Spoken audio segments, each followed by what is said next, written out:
Bonjour, buenos días, bonjour tout le monde. Mon nom est Isabelle Orellana et au nom du comité de direction et de l'équipe du Centre de recherche en éducation et formation relative à l'environnement et l'éco-citoyenneté, je vous souhaite la plus chaleureuse des bienvenues à cette séance de conférence Défis de l'éducation relative à l'environnement dans un temps de bouleversement, qui est en fait la 5e activité des journées de l'éducation relative à l'environnement 2021, qui ont lieu depuis le 5 octobre dernier jusqu'au 14 ici à l'Université du Québec à Montréal. Il nous importe encore une fois de souligner que cet événement qui se tient à l'UQAM est situé en territoire traditionnel de la nation ghanéenne et Khaga sur l'île de Montréal, lieu de rencontres historiques et contemporaines de diverses nations autochtones et de divers peuples. Il est organisé également dans le respect des liens avec les passés, les présents et l'avenir et les droits territoriaux autochtones.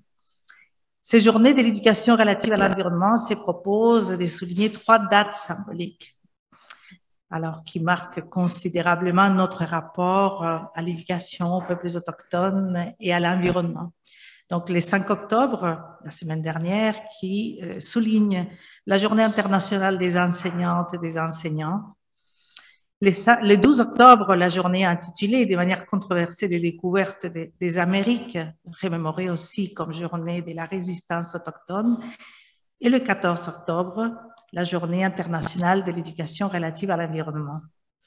Ces 3 dates balisent en fait un parcours d'un ensemble d'activités que nous avons démarré la semaine dernière et qui permettent d'offrir des regards complémentaires sur l'histoire, le passé, le présent, l'avenir, les défis de l'éducation relative à l'environnement, autant ici à l'UQAM, au Québec et ailleurs.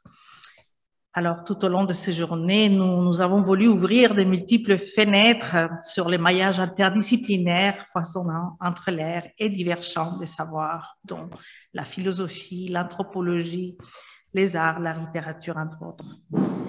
Pour cette séance de conférence, nous avons l'honneur et la joie d'accueillir 2 invités illustres, Catherine Larère et Edgar González Gaudiano, reconnus respectivement pour leurs travaux en éthique de l'environnement et en éducation relative à l'environnement respectivement. Alors, ils vont nous proposer 2 conférences complémentaires sur les défis de l'ERE dans ces temps de bouleversement. Leurs apports nous inviteront en fait à explorer les enjeux que l'éducation relative à l'environnement doit confronter dans le contexte actuel lorsque les manifestations de la crise écologique deviennent de plus en plus inquiétantes. C'est une crise qui met en effet plus que jamais l'urgence d'échanger, donc l'idée des changements au cœur de ces questions pour freiner les processus de dégradation et de destruction des milieux de vie. Dans ce contexte, l'éducation, une arme puissante de transformation, et l'éducation relative à l'environnement, une clé pour repenser et reconstruire nos rapports au monde, sont appelés à assumer une responsabilité d'ordre éthique et politique. L'éducation relative à l'environnement, alors comment s'y prendre pour confronter et puis pour répondre aux défis de produire, de contribuer à produire les transformations profondes qui s'imposent? Comment renforcer l'ancrage de notre humanité dans la nature? Comment contribuer au développer les sentiments d'appartenance au système de vie et la prise de conscience de la nécessité d'y prendre soin? Comment renforcer la dimension éco-citoyenne de notre relation au monde? Comment renforcer l'éducation aux valeurs environnementales à travers une démarche d'éducation relative à l'environnement? Quelles valeurs promouvoir? Quels apprentissages privilégier? Et aussi, comment interpeller les milieux éducatifs à intégrer les préoccupations environnementales cruciales dans les programmes et à mettre l'accent sur la nécessité de se pencher sur la question essentielle des rapports société-nature. Comment convaincre les acteurs des milieux éducatifs de l'urgence d'assumer le rôle d'agents des changements dans une perspective d'humanisation et d'harmonisation de nos vies au sein de la trame des vies. Ce sont certaines des questions que les conférences d'aujourd'hui nous permettront d'explorer. Et je voudrais dire qu'en plus de nous inviter, nous comptons et nous avons la joie d'avoir avec nous Lucie Sauvé, professeure émérite de l'UQAM et membre du comité de direction, chercheur émérite de notre centre de recherche, et Hugues Asselin, coordonnateur du Centraire, qui a numéro cette rencontre. Mais avant de leur céder la parole pour présenter nos deux invités, puis poursuivre le programme de ce matin, je voudrais inviter en fait les participants qui sont à distance de partager leurs commentaires et leurs questions via les clavardage de Zoom. Alors, nous enflerons une conférence après l'autre. Nous ouvrirons par la suite à une période de commentaires et des questions. Alors, bien sûr, nous vous invitons également à garder vos microphones fermés pendant les présentations. Alors, sur ce, je laisse la parole à ma collègue Lucie Sauvé. Merci. Alors, bonjour à tous les participants à ce beau moment de conférence et en particulier à nos conférenciers.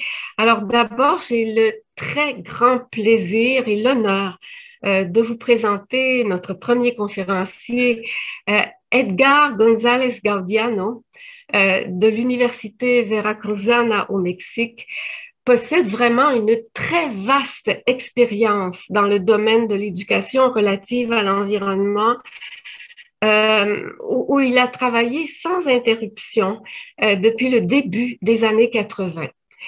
Il est une référence incontournable tant ici au Centraire qu'à l'international. Edgar González Gaudiano est docteur en philosophie et sciences de l'éducation.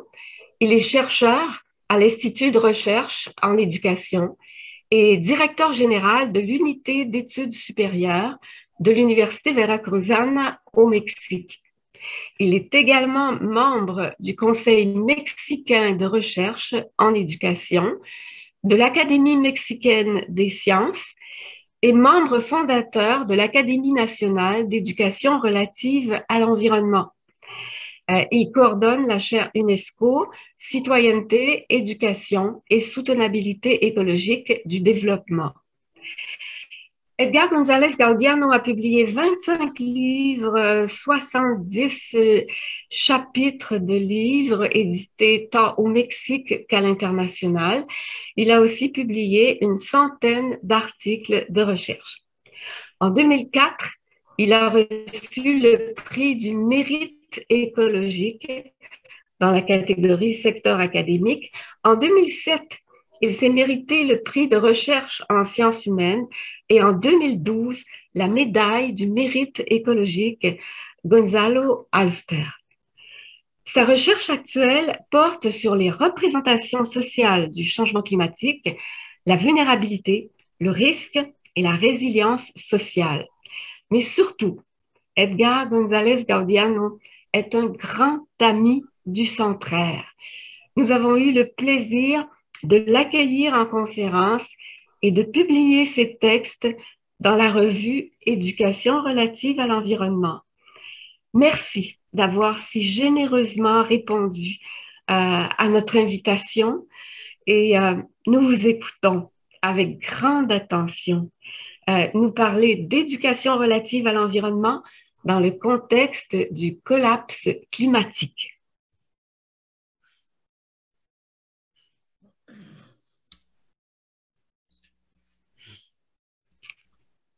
El sonido, por favor.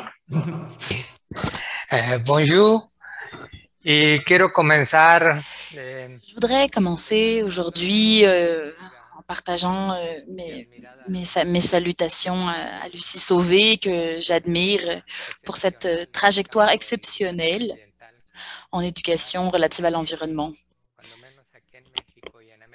Elle a contribué, en tout cas au Mexique et en Amérique latine, elle a fortement contribué à renforcer la dimension politique de ce champ d'études. Et elle a permis d'y développer une perspective d'éco-citoyenneté. L'éco-citoyenneté qui continue d'être une plateforme de base de l'éducation relative à l'environnement. Je veux également saluer Isabel Orellana, la nouvelle directrice du centre ELE. Je salue également l'ensemble de mes collègues et des amis qui sont ici à l'UQAM. qui nous écoutent dans cette occasion, depuis différents endroits du Mexique et de l'Amérique latine.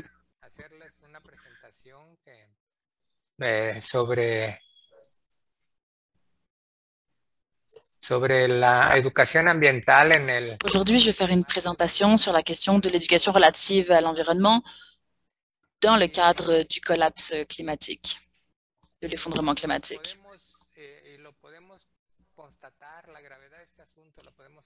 Nous pouvons constater la gravité de la situation pratiquement tous les jours. Dans différentes régions du monde, on peut constater cette situation, on peut voir la quantité d'incendies de forêt que nous avons vus cette année, par exemple. Je ne vous ai mis que quelques exemples, mais autour de l'ensemble du globe, on voit ces exemples en Californie, en Bolivie, en Australie, au Mexique, en Grèce. Au jour d'aujourd'hui, même, on a vu des nouvelles sur le fait que les incendies qui avaient finalement été contrôlés en Californie s'étaient réactivés.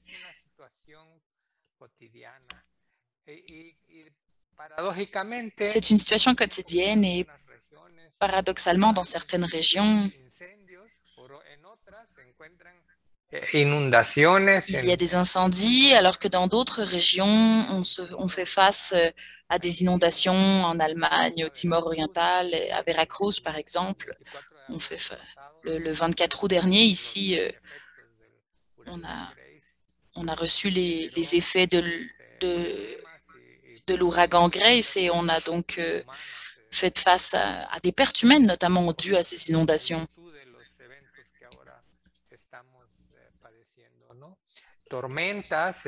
Alors nous faisons face à des événements de grande magnitude, notamment ces orages aux États-Unis au mois d'août.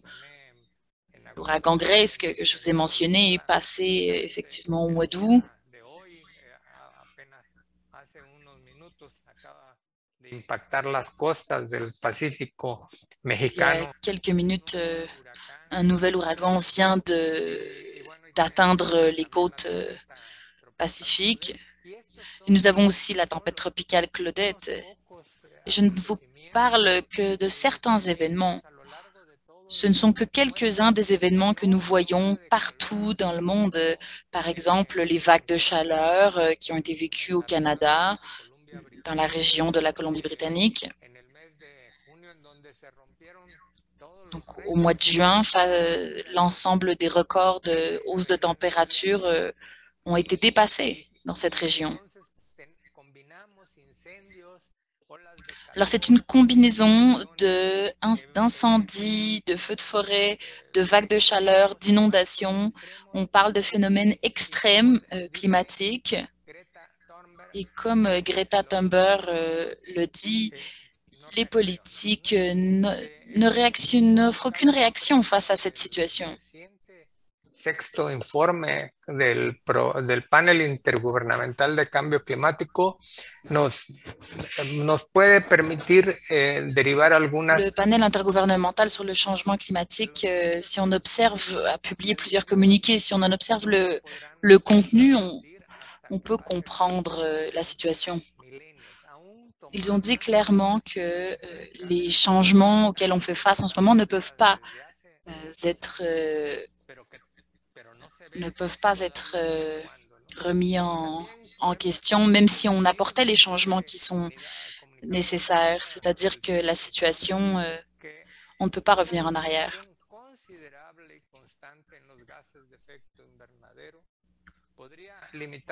On voit les communiqués nous indiquent qu'une baisse constante d'émissions de gaz à effet de serre pourrait nous amener à une stabilisation dans les prochains 30 ans. C'est-à-dire que les actions d'aujourd'hui n'auront pas un effet immédiat.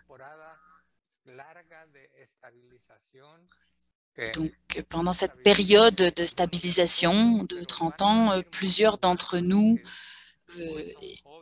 et surtout la jeunesse et les enfants d'aujourd'hui, vont vivre ces terribles effets, ces terribles phénomènes, épisodes qui génèrent de nombreux problèmes. On peut parler de manque de nourriture, on peut parler de problèmes de disponibilité d'eau. Cependant, si cette réduction immédiate des gaz à effet de serre, si ce n'est pas mis en place immédiatement, on ne pourra pas obtenir cette limitation à 1,5 degrés comme l'accord de Paris l'a signifié de façon ingénue depuis mon point de vue. Et donc, les projections indiquent clairement une augmentation des vagues de chaleur, des étés plus longs, des effets sur la santé, sur l'agriculture et tous les effets que nous connaissons de ces impacts. Alors, il n'y a aucun doute, l'influence humaine a causé un changement climatique. Même si ça semble évident, il faut le dire. Parce que pendant très longtemps, il a été mis en question le fait que ce soit les humains qui aient eu cet impact. Son caractère anthropique a été mis en doute. Et même aujourd'hui encore, les gens qui nient le changement climatique continuent d'avoir de l'influence chez les décideurs politiques et même auprès du panel intergouvernemental sur le changement climatique. Et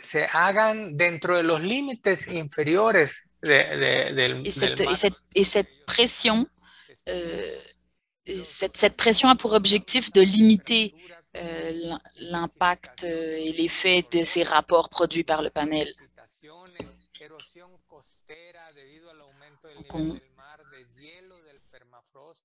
Des changements au-delà des enjeux de la température, c'est l'intensification des cycles hydrologiques, plus de pluie, l'érosion des côtes, la fonte des glaces et la question des glaciers qui génèrent en ce moment déjà des problèmes majeurs pour les populations et les communautés qui vivent de cette eau. Il y a des impacts de réduction de l'oxygène, d'acidification et de réchauffement des océans, des inondations dans les villes également. C'est la première fois que le panel a inclus un atlas interactif qui fait une analyse régionale des impacts qui ont eu lieu et des projections d'impact dans un futur proche. Si con todo esto no entendemos que estamos viviendo en si avec tout cela, on ne comprend pas qu'on est dans une urgence climatique, je ne sais pas ce que nous attendons. Qu'est-ce que nous attendons pour commencer à agir? Depuis la perspective de l'éducation, qui est celle qui nous intéresse aujourd'hui, nous avons étudié ce phénomène de ce manque de réponse, spécifiquement depuis le point de vue de la société.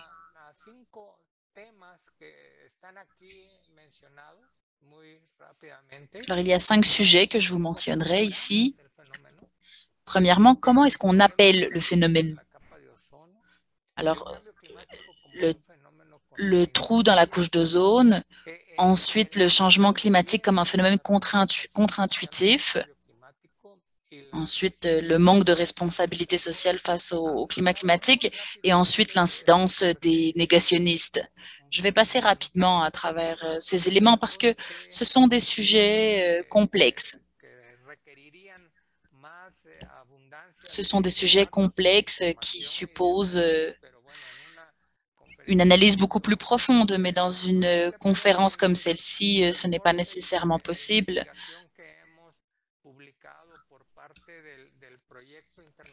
Mais dans ce rapport du panel international sur les réponses éducatives et sociales au changement climatique, le RESCLIMA selon son acronyme, de Pablo Neira de Santiago de Compostela, vous trouverez plus d'informations pour aller en profondeur sur les sujets que je vais mentionner aujourd'hui. Le premier thème, comment est-ce qu'on va l'appeler, ce phénomène? cette chose. Bon, il y a une confusion, une diversité de noms. On l'appelle l'effet de serre, le réchauffement planétaire, crise climatique, changement mondial, les changements climatiques, bon, tous ces termes. Dans un rapport qui a été écrit aux États-Unis, un groupe de chercheurs a dit qu'il est très significatif en termes idéologiques, mais aussi politiques, le fait que les industries l'appellent les gaz à effet de serre. Les politiciens parlent de réchauffement planétaire et les scientifiques de changement climatique. Donc, ce que cela génère, ça engendre plus de confusion chez les gens. Et aussi,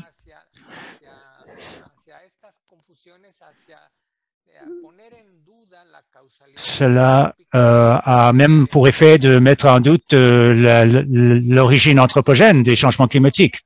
Et cela génère aussi une confusion qui va au-delà de la dimension cognitive et qu'il faut clarifier sur le plan affectif les discours associés avec les changements climatiques. On parle par exemple de la menace pour la sécurité, le bien-être, la santé, les enfants, l'économie personnelle, la paix, la manière à laquelle ça se convertit en un problème plus significatif pour les gens et les collectifs sociaux qui reçoivent nos messages. La pandémie de la COVID-19 nous a démontré l'importance d'infuser nos messages éducatifs d'une dimension affective.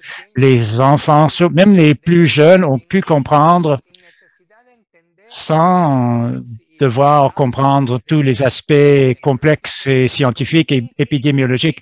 Ils ont pu comprendre l'importance de faire ce que l'on était en train de faire. Pourquoi il fallait maintenir une distance physique, utiliser les masques, se protéger afin de protéger les aînés plus vulnérables. Cela nous donne quelques pistes sur ce que l'on devrait faire face au changement climatique en termes de communication. Et deuxièmement, quel est le rôle de la couche d'ozone dans tout ça? Bon, il y a toute une confusion, même universelle, non seulement pour le groupe ResClima, on fait des études comparatives dans 5 pays et plus récemment, on a reçu la bonne nouvelle que bientôt Montréal va s'intégrer et Québec vont s'intégrer à ce travail. C'est que dans toutes les études, il y a la confusion que la couche d'ozone est le coupable. Et ça, c'est vrai chez les jeunes. On voit leurs dessins, par exemple, ici, et aussi les ados. Quand on fait les exercices, ils vont reproduire par le biais des dessins le phénomène des changements climatiques et ils vont toujours indiquer que le trou dans la couche de l'ozone permet l'entrée davantage de radiation solaire, de rayons solaires. Et c'est ça qui fait réchauffer la planète. Et ça, c'est le cas, même s'ils ont vu les études, par exemple, les étudiants en génie ou les étudiants au secondaire, même s'ils ont vu les données. Donc, il y a cette confusion entre les changements climatiques et la couche d'ozone qui vient compliquer la représentation sociale des changements climatiques et pour plusieurs raisons. On voit cette publication 60 secondes pour tout comprendre. On voit l'ex-président ici, Al Gore, l'ex-vice-président, pardon, des États-Unis, Al Gore. Il dit que, bon, que les changements climatiques sont provoqués par la consommation de combustibles fossiles qui émettent beaucoup de CO2 qui génèrent les changements climatiques qui a pour effet de faire émincir encore la couche d'ozone. Même l'UNEP, PNUE, on voit ici, PNUMA, pardon, c'est ça, donc PNUE en français. Ici, même dans cette bande dessinée produite par le programme, on voit une confusion. Les scientifiques ont créé cette bande dessinée qui perpétue cette confusion. De sorte que 80% des gens disent que nous utilisons, qu'à chaque fois qu'on utilise les combustibles fossiles, on contribue au changement climatique et que 70% des gens savent que ces gaz à effet de serre sont la principale cause des changements climatiques, mais aussi 67% des gens croient que les changements climatiques sont la conséquence du trou dans la couche d'ozone et aussi et d'autres et 90%, bon, des gens croient avec raison que à chaque fois qu'on utilise le charbon, on contribue au changement climatique. 87% acceptent que ce sont les émissions de GES qui sont la cause principale des changements climatiques, mais 80% des gens croient que les changements climatiques sont la conséquence du trou dans la couche d'ozone. Donc, dans la représentation sociale des changements climatiques, il y a des gens ont bien compris les données scientifiques, mais ils ont aussi de fausses croyances, de mauvaises interprétations des données. Donc, on a un genre de dissonance cognitive qui s'est installée, qui a un effet très néfaste sur l'impact des programmes éducatifs que nous voulons mettre en place. Et donc, nous essayons d'enlever la couche d'ozone de cette première ligne de communication et d'apprendre de la réussite de ce que nous avons observé avec la pandémie. Thème 3. La complexité du phénomène. Et ce n'est pas non plus facile de comprendre le phénomène du changement climatique parce que c'est un phénomène contre-intuitif.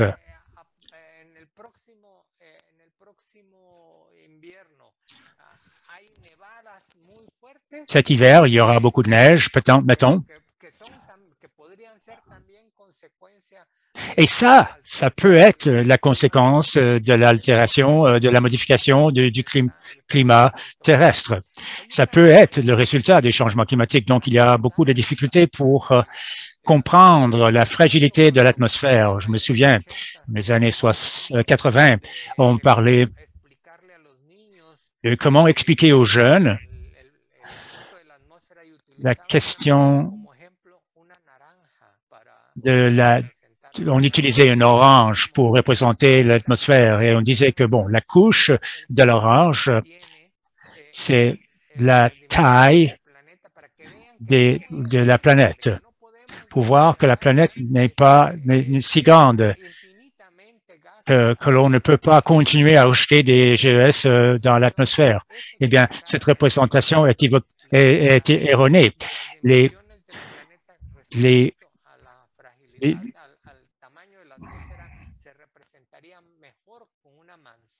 Il faudrait prendre une pomme et non pas une orange, c'est-à-dire que la couche est beaucoup plus mince.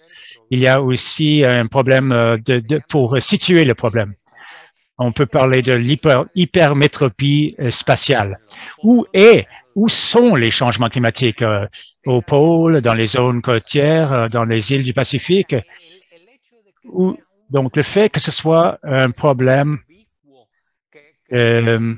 omniprésent, persistant et aussi inégal, qui affecte les gens de façon différente.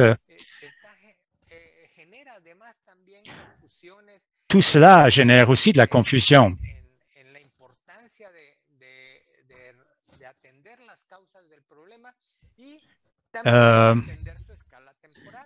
Ça occasionne des difficultés pour comprendre l'origine du problème. Les gens savent qu'il faut le résoudre.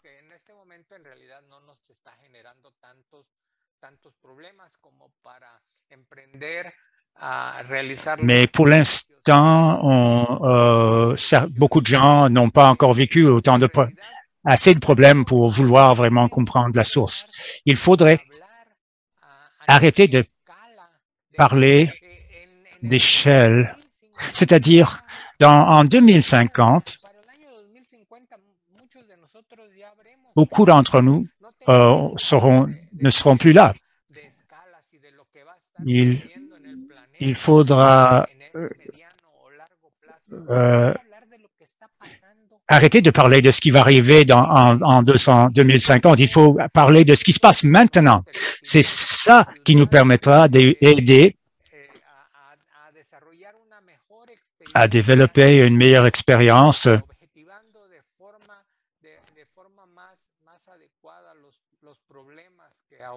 afin d'adopter un regard plus objectif sur les problèmes actuels. Il faut essayer de contribuer il faut arrêter de contribuer à ce sentiment de surdétermination, d'individualisme. C'est un problème tellement complexe et on le voit beaucoup dans les résultats de nos études. Le fait que les gens, beaucoup de jeunes, à l'école secondaire, même des étudiants universitaires, les gens qui vivent ici à Veracruz, au Mexique, aussi les gens qui vivent dans des bassins versants qui sont souvent frappés par des phénomènes extrêmes. Et on leur demande si le phénomène est si important, et si c'est planétaire, si c'est causé par tellement de facteurs et de variables, quelle est la pertinence de mon action? Il nous demande quelle pertinence peut avoir n'importe quoi que je pourrais vouloir faire ici. Quel est l'avantage de changer si personne d'autre ne change? Et qu'est-ce que je peux faire vraiment, moi, devant l'amplitude l'ampleur de ce problème? Ça, c'est un problème grave qu'il faut confronter sur le plan pédagogique. Thème 4, la représentation sociale des changements climatiques manque de morceaux. Quand on présente des images de ce qui se passe, des images les plus iconiques des changements climatiques, voilà les images. Bon, l'ours polaire isolé sur de la glace qui fond, la désertification, le réchauffement de la planète, les inondations, les ouragans, ainsi de suite. Bon, Ah, c'est les messages, les images que l'on ne voit pas, les images qui ne sont pas représentées socialement, qui ne sont pas associées avec, dans la mentalité des gens, avec le problème des changements climatiques. Et ici au Mexique, dans un pays sous-développé avec beaucoup de problèmes économiques et beaucoup de pénuries, ce sont les thèmes que l'on devrait voir. On devrait accentuer ces thèmes, le problème des migrants, le problème de la pauvreté, le problème de d'inégalité, le problème des augmentations,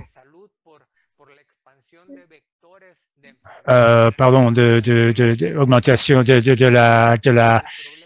des vecteurs de maladies qui se répandent, le problème de la faim, de la guerre, dans la représentation des changements climatiques, le style de vie des gens, nos patterns de consommation, tout cela n'est pas représenté.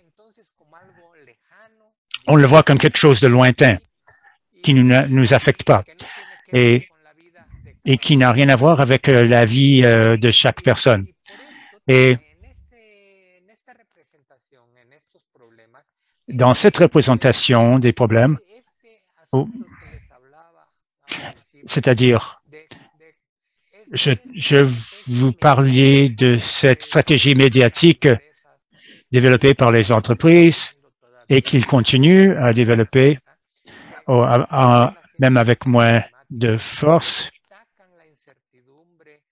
Ils parlent beaucoup de l'incertitude, les lacunes dans les erreurs, les intérêts cachés des scientifiques, la nature politique du GIEC et tout ça. Ils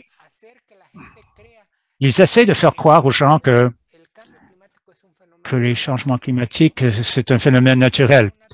Et si c'est naturel, eh bien, il ne faut pas le combattre. Ce n'est pas anthropogène. On n'a rien à voir là-dedans. Il faut rejeter ces politiques aussi parce qu'ils disent, bon, les négationnistes disent, bon, mais ça c'est trop cher, ça coûte trop cher. Et on a vu une série de livres qui ont contribué à cette idée. Que la réponse proposée était démesurée par rapport aux problèmes, supposément.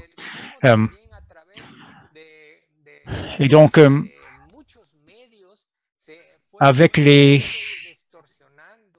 dans les médias de communication, on a vu des distorsions, des déformations de la science, de la climatologie, et qui font en sorte de faire croire aux gens que ce n'est pas un problème.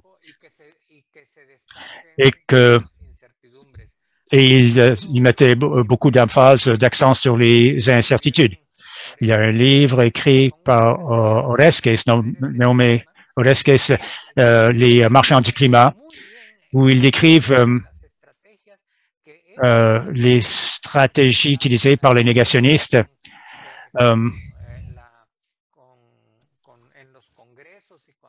devant les parlements du monde, dans les médias politiques,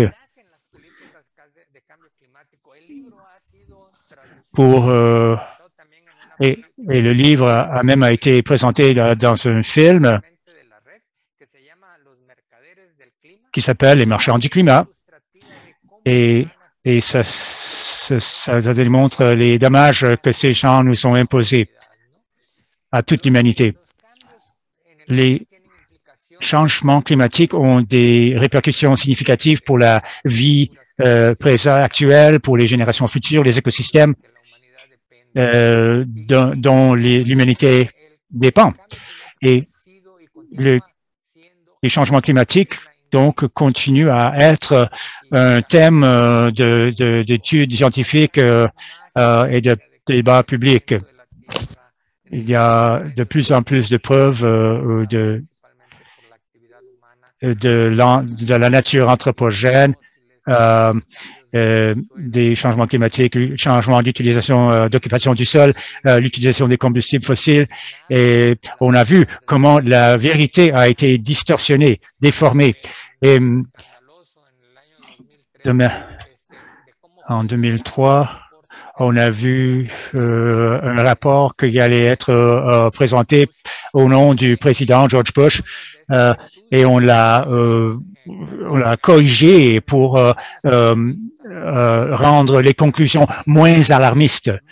Mais ce qui me préoccupe le plus dans tout ça, c'est que, à part qu'en dépit de l'ampleur du problème dans le domaine académique, il y a aussi un négationnisme extrême, systémique.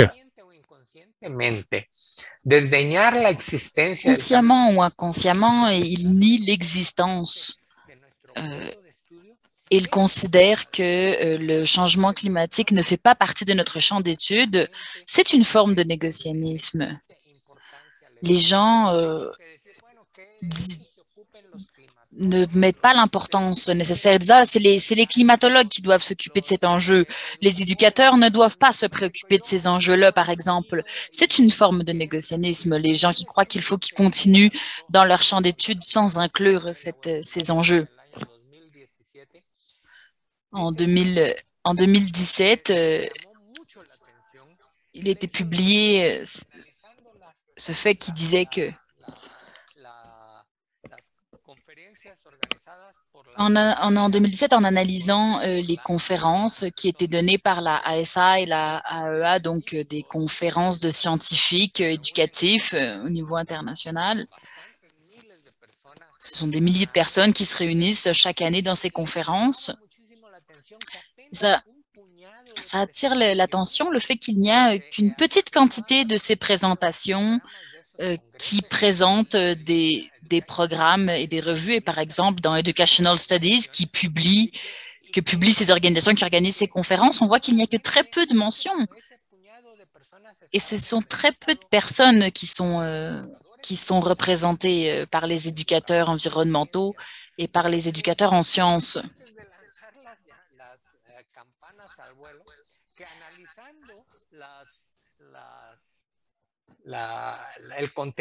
Alors, si on analyse le contenu de ces articles, de ces travaux qui ont été publiés par les éducateurs environnementaux et les éducateurs en sciences, on voit que leurs cadres de compréhension sont très limités et ne permettent pas une compréhension idoine du changement climatique dans l'ensemble de son extension. Si on ne se questionne pas, quelles sont les pédagogies contre-productives, par exemple? Quelles sont les pédagogies qui portent un préjudice au processus éducatif, par exemple? Par exemple, les conclusions du groupe de Understand.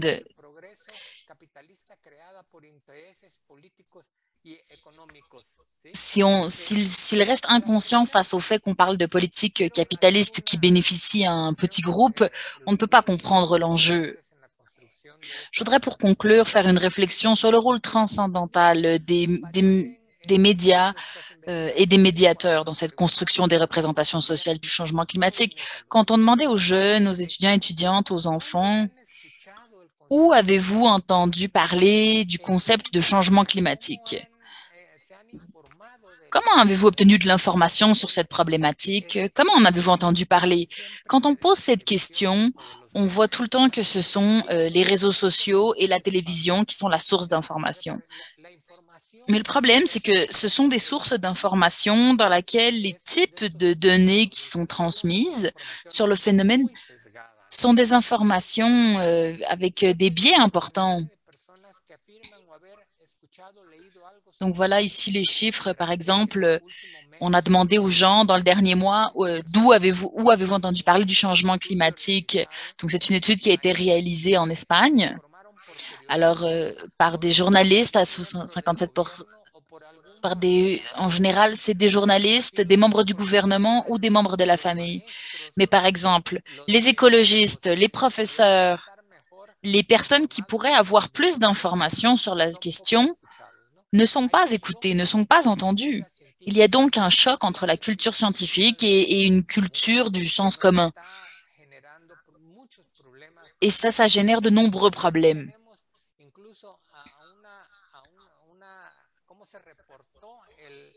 Ça donne même, on a même un exemple, par exemple, la, la conférence de Mario Molina, qui est un prix Nobel de chimie mexicain en 95.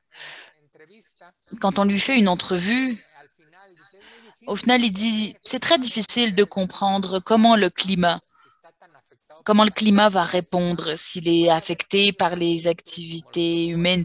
Ça peut être des changements abrupts comme les époques glaciaires et post-glaciaires. Par exemple, on pourrait voir que la moitié de l'hémisphère soit congelée du jour au lendemain. Et donc, il explique cela et comment on met le gros titre ici, c'est « Le climat change, mais on ne sait pas vers où ».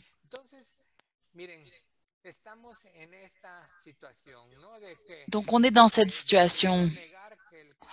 Au début, on a nié que le changement était réel.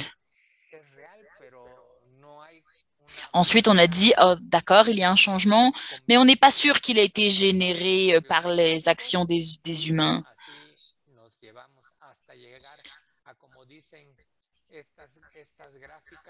Et c'est comme ça que ces graphiques disent. C'est pour ça qu'aujourd'hui, on nous dit clairement que si on n'agit pas dans cette période de temps, c'est-à-dire entre 2030 et 2050, qui sont les deux lignes rouges que vous voyez ici sur le graphique, selon ce que nous ferons dans cette période de temps, nous ferons face à différents scénarios qui ont été décrits. Alors, merci beaucoup. Et je vous félicite pour avoir organisé cet événement.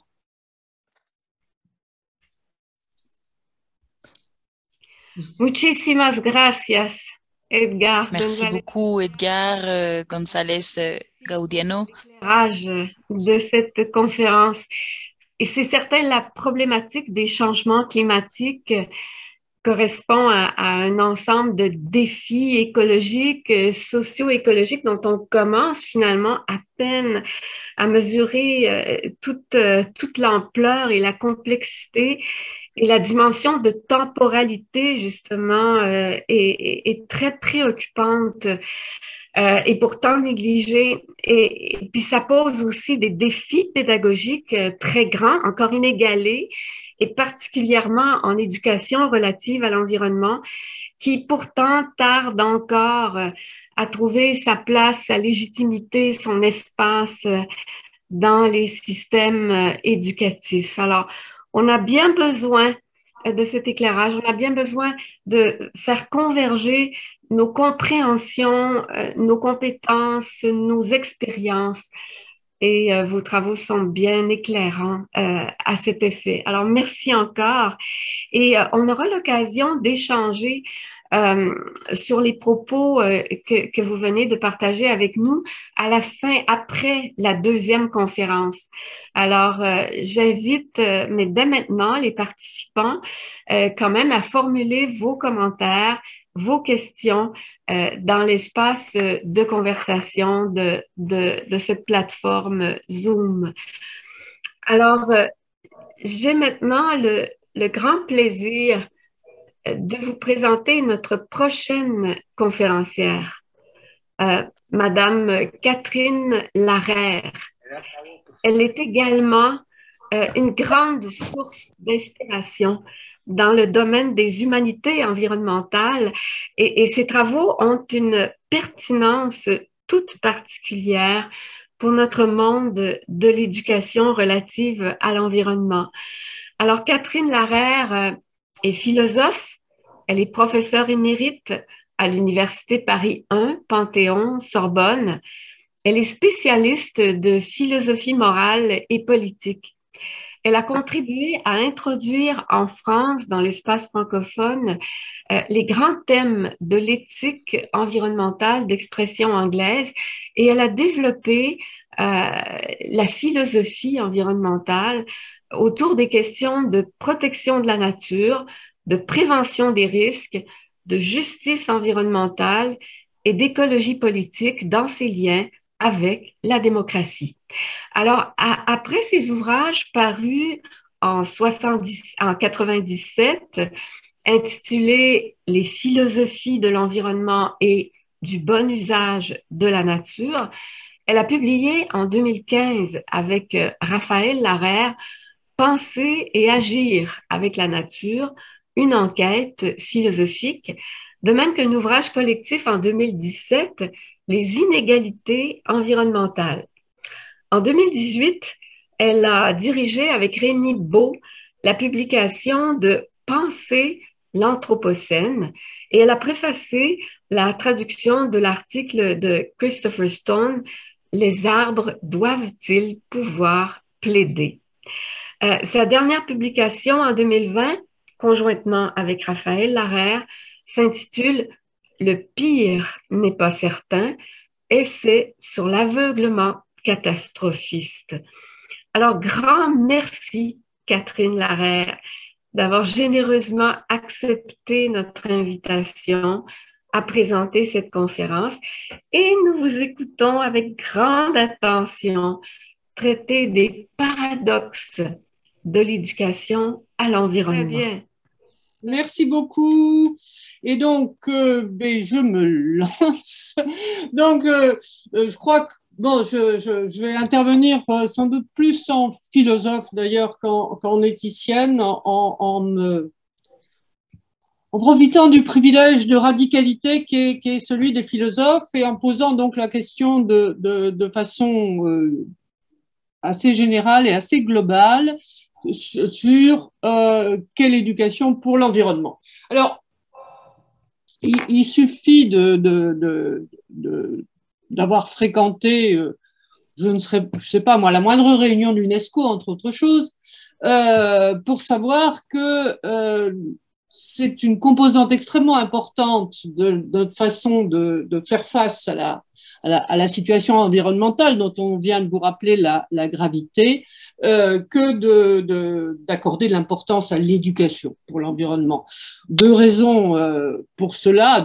D'une part, le souci pour l'environnement a introduit un souci pour les générations futures, bon, qui a toujours existé, mais qui a une importance de plus en plus grande, et que d'autre part, la réflexion, d'où l'expression d'humanité environnementale, plus on travaille, on réfléchit sur la situation écologique, plus on sait qu'on a certes besoin de sciences de la nature et de techniques, mais qu'il y a aussi une dimension culturelle, hein, que affronter les dérèglements climatiques et l'ensemble des dérèglements qui accompagnent ces dérèglements climatique, c'est prendre en charge un changement culturel et que donc, hein, on a besoin de l'éducation. Donc, on a besoin d'une éducation pour l'environnement, il n'y a pas de problème.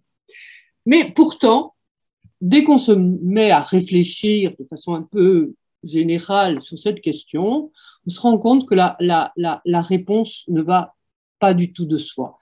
En allant à la limite, on peut même se demander s'il y a à donner une réponse, tant sont de plus en plus nombreux dans les générations encore en âge de procréer, ceux qui décident de ne pas avoir d'enfants, ceux qui considèrent que la situation est telle qu'il ne faut pas rajouter les enfants dans le monde. Donc, de ce point de vue-là, la question de l'éducation ne se pose pas. De façon un peu moins radicale, on peut se dire, mais à quoi sert de s'évertuer à introduire les questions environnementales dans l'éducation et dans l'enseignement, puisqu'après tout, nos enfants n'auront peut-être rien fait, mais d'une certaine façon, ils sont éduqués. On a une des Greta Thunberg, on a des Greta Thunberg qui sont parmi les plus radicaux, les plus engagés sur les questions environnementales. Bien sûr, ce n'est pas une réponse. D'abord, tout le monde n'est pas d'accord sur l'excellence de Greta Thunberg, même dans les rangs écologiques. Et puis la question, c'est est-ce qu'on veut former des Greta Thunberg, c'est-à-dire des indignés, ou est-ce qu'on veut des gens qui soient armés pour agir et répondre aux questions environnementales? Donc, aborder la question, c'est dire à la fois la nécessité de l'éducation environnementale, mais c'est dire aussi la difficulté, et donc, usant, comme je l'ai annoncé, du droit de radicalité des philosophes, je voudrais affronter la question dans sa difficulté. Mais auparavant, je voudrais quand même donner aux auditeurs, il y a toute une réflexion sur l'éducation à l'environnement, et il est bien évident que je ne vais pas donner toutes les références, je vais simplement donner 2 pistes qui vous permettront, qui permettront aux auditeurs d'aller un peu plus loin. Il y a des textes, il y a quantité de textes officiels. Bon, j'en donne 2 là, un qui vient de l'UNESCO, l'éducation en vue des objectifs de développement durable. Il y en a un, bon, il est français, il est emprunté à la conférence des grandes écoles et à la conférence des présidents d'université. Il présente donc comme un guide de compétences du développement durable et de la responsabilité sociétale, 5 compétences, etc. Bon, autre référence que je voudrais donner, alors, référence à un livre, je ne sais pas si vous le connaissez au Québec, c'est paru l'année dernière. C'est un ouvrage collectif dirigé par Cécile Renoir qui s'intitule Manuel de la grande transition, et où vous trouverez non seulement un passage consacré à la question que j'ai abordée, mais aussi une bibliographie assez importante.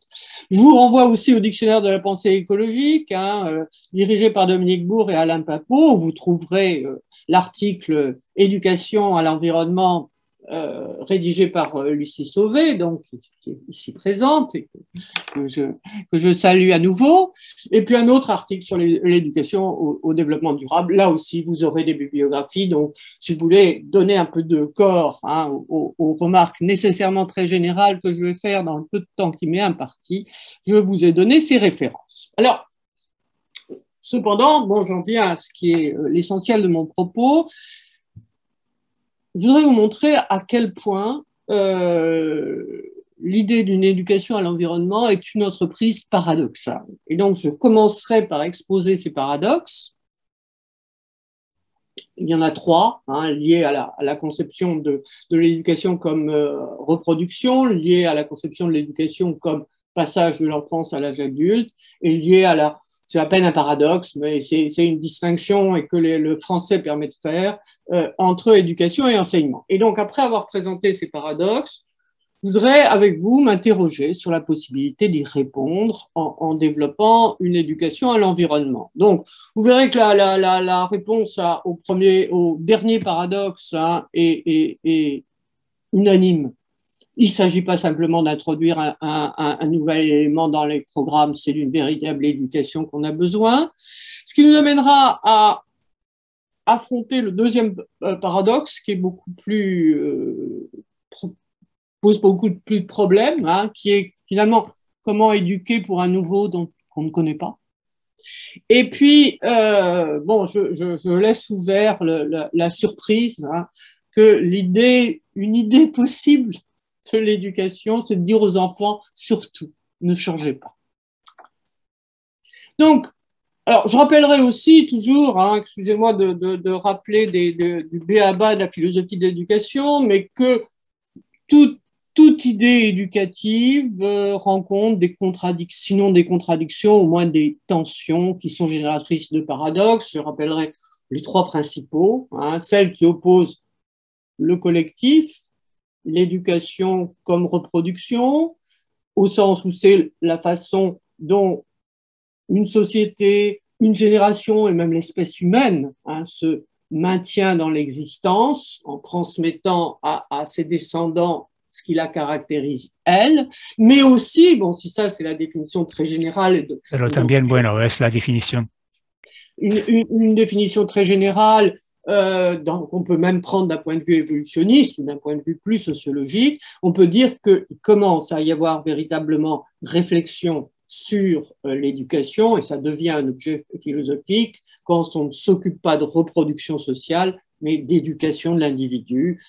Bon, on verra, hein, Montaigne, Locke, Rousseau, pour citer trois noms parmi les plus connus. Et Kant, Emmanuel Kant. Et du point de vue de l'éducation individuelle, ça apparaît comme un passage du règne de la nécessité. Hein, l'enfant est à la fois dépendant et soumis aux lois biologiques, à la liberté. Mais on sait aussi qu'il y a un certain nombre de présentations de l'éducation qui, se plaçant du point de vue de la nécessité, disent qu'une éducation bien réussie, c'est un bon conditionnement. Alors, le troisième paradoxe, il a été énoncé par Marx hein, dans les thèses sur Feuerbach. C'est très bien d'éduquer, mais qui éduquera les éducateurs? Alors, ces trois tensions, ces trois contradictions, je voudrais montrer comment on les trouve quand on envisage la question d'une éducation à l'environnement, c'est-à-dire comment former les générations à venir, hein, qui sont déjà présentes d'une certaine façon, de façon à ce qu'elles soient dans les meilleures conditions pour faire face à des problèmes environnementaux qui, comme on vient de vous le rappeler, sont par certains aspects irréversibles, c'est-à-dire on ne reviendra pas à la situation antérieure. Or, nous savons aussi, et ça vous a été rappelé dans l'intervention précédente, que ces changements sont d'origine anthropique et même, on peut dire, d'origine capitaliste, et que donc, si toute éducation, comme je vous dis, dira aussi bien un biologiste qu'un sociologue, c'est une reproduction, s'il s'agit de transmettre à la génération qui vient ce qui a caractérisé la génération présente, s'il y a quelque chose qu'on peut énoncer en matière d'éducation à l'environnement, c'est que nous ne voulons pas que nos enfants fassent comme nous avons fait. Et donc, à ce moment-là, comment est-ce qu'on va faire hein, pour éduquer des enfants qui ne seront pas comme nous? Alors, il y a bon, j'ai pensé en préparant, il y a un roman qui a récemment été traduit d'une romancière américaine, Barbara Kingsolver, et qui raconte, entre autres choses, on est maintenant, hein, 2018-2019, une famille d'un journaliste universitaire qui sont atteints à la fois par la crise économique générale, par la précarité des tâches, des fonctions universitaires et des tâches intellectuelles, par la montée c'est le moment où Trump se dessine comme candidat, par les problèmes environnementaux, et qui sont donc dans un certain désarroi. Mais dans cette situation, ils ont deux enfants, et celui qui a suivi la voie royale pour un Américain, c'est-à-dire qui est allé à Harvard et qui est sorti et qui est devenu financier, donc qui a fait ce pourquoi on devait le former, il n'arrive pas. Hein. Et il n'arrive même pas, et c'est symbolique, à élever son enfant. Et cet enfant, ce petit garçon, sera finalement élevé par la fille, hein, qui, elle, est la ratée de la famille, toujours en révolte, s'habillant, refusant, disons, de participer à la société de consommation. Et il y a comme une allégorie, finalement, ceux qui s'en tireront le mieux, c'est ceux que nous n'avons pas éduqués ou qui se sont éduqués parmi nous. Donc, il y a, de ce point de vue-là, on peut dire que l'éducation à l'environnement ne doit pas reproduire la situation, ce que toute éducation, volontairement ou involontairement, fait. Le deuxième paradoxe, éduquer, hein, du latin educare, conduire hors d'eux, c'est conduire un être humain de l'enfance dont on le fait sortir vers l'âge adulte. Or, la question se pose, de savoir si, ben, au fond, la bonne éducation à l'environnement, ça serait plutôt aider les enfants à rester ce qu'ils sont, c'est-à-dire beaucoup plus que les adultes, amoureux de la nature et des animaux. Et c'est pourquoi, là aussi, je cite un livre récent de Marie Desplechin, qui est un livre qui s'adresse à des enfants et dont le titre est « Ne change jamais ». Reste l'enfant que tu es, plus proche de la nature. On vous disait bien à quel point une éducation à l'environnement supposerait que nous redéfinissions nos rapports à la nature. Eh bien, reste cet enfant plus proche de la nature que nous autres adultes le sommes. Troisième, je vous dis, c'est à peine un paradoxe, c'est une dualité bien connue et qui plus facile à exprimer en français qu'en anglais, qu'il n'y a pas les deux mots que nous avons, éduquer ou enseigner. Est-ce qu'il s'agit d'enseigner, de transmettre un savoir, ou d'éduquer, de former, de faire cette formation qui, d'un enfant, fera un adulte? Bon, la réponse est tellement, dans tout ce que j'ai pu consulter, la réponse est tellement unanime que ce n'est pas la peine d'insister. Bon, à tel point que je me permets de citer la citation qu'on fait toujours de Montaigne dans les essais au chapitre sur de l'instruction des enfants. Il vaut mieux une tête bien faite plutôt qu'une tête bien pleine. Et c'est parce que la réponse est unanime sur cette question que dans ma réponse, l'examen de la réponse au paradoxe, je vais commencer par là. Donc, une éducation à l'environnement à la hauteur de ces défis doit être une éducation et pas seulement un enseignement. Alors ça, c'est tellement important qu'on le retrouve à différents niveaux. Et je vais essayer rapidement de situer ces différents niveaux. Bon, premièrement, même s'il y a des savoirs, et là aussi on l'a vu dans l'intervention précédente, la connaissance des règlements climatiques et au-delà fait appel à des connaissances scientifiques. Donc il y a des savoirs à enseigner. On s'en tient jamais là parce que il ne suffit pas d'ajouter un savoir.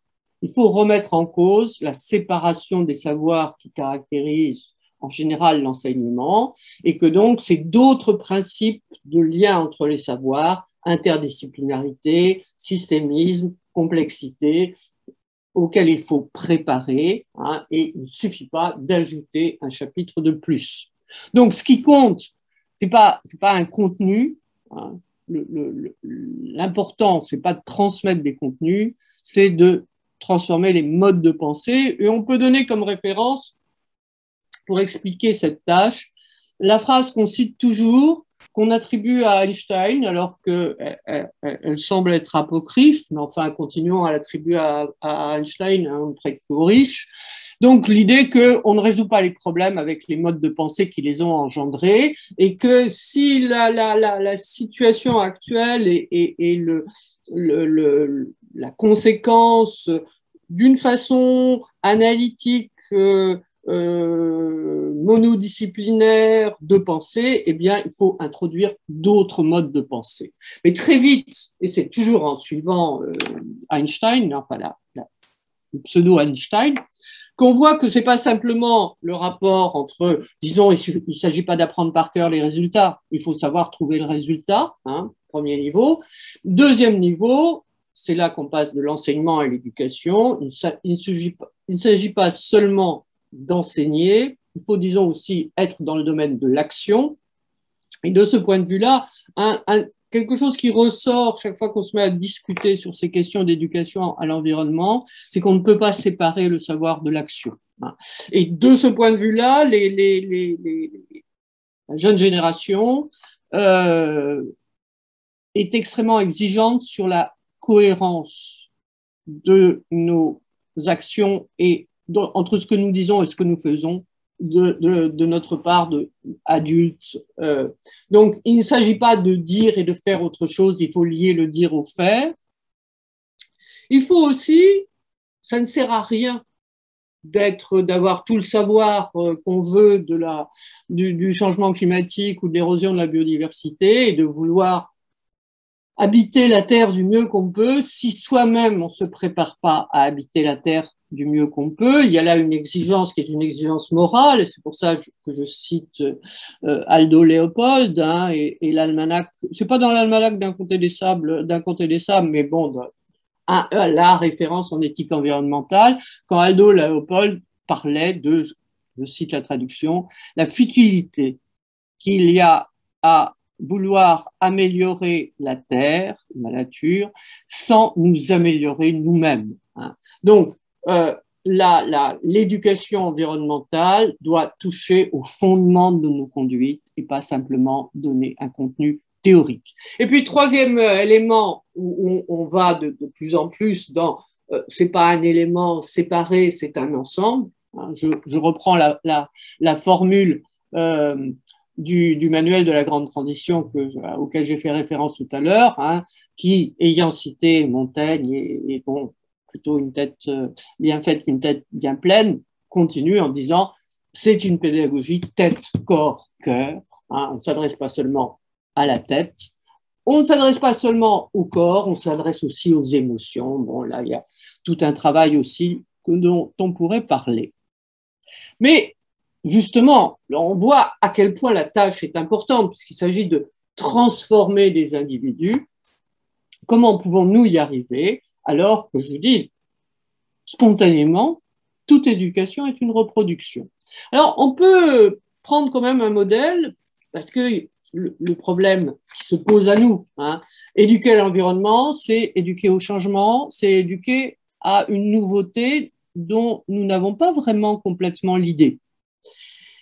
Il y a quelqu'un qui a déjà affronté un problème semblable, c'est au XVIIIe siècle, Jean-Jacques Rousseau, le citoyen de Genève, en écrivant son traité d'éducation Émile, parce qu'on peut dire qu'il est dans le même problème. Il s'agit, dans une société qu'il dénonce comme déformant les individus, comme les rendant méchants, d'affronter un changement, ce qui est à venir, et dont il ne sait pas grand-chose. Alors, deux références importantes là-dessus. On sait comment il s'y prend. Eh bien, pour éviter que Émile ne soit déformé par la société, on le soustrait à la société. Si Émile est éduqué à la campagne, c'est pas pour être plus proche de la nature. Rousseau a dit à plusieurs reprises que c'est pas un sauvage, d'ailleurs ça n'a pas de sens d'éduquer un sauvage. C'est un homme de l'homme qu'on éduque en Émile, mais parce que à la campagne il n'y a pas grand monde et on peut contrôler, on peut soustraire Émile aux influences nocives. Et puis, quant à pour quelle situation sociale l'éduque-t-on, il y a cette phrase qui a été 1000 fois citée, puisque Rousseau écrit ça en gros en 1764, donc 25 ans avant la Révolution française, et il écrit « Nous approchons de l'état de crise et du siècle des révolutions ». Voilà. Bon, je ne gloserai pas une phrase sur laquelle on a beaucoup glosé. Et qu'est-ce que ça veut dire? Ça veut dire qu'il ne faut pas préparer Émile à un état social. Émile est riche et sans doute il est noble. Mais, dit Rousseau, c'est tout ça qui risque de disparaître. Donc, je n'éduque pas un futur grand ou un futur bourgeois, j'éduque un homme. Et parce que c'est un homme, il aura un métier, parce qu'être un homme, c'est payer sa dette à la société en ayant un métier. Donc, ce qu'on peut dire, c'est que je reprends des termes qui sont ceux du théoricien politique Pierre Rosanvallon, c'est que jusqu'à Rousseau, les traités d'éducation, je vous ai cité Montaigne, on pourrait prendre Locke,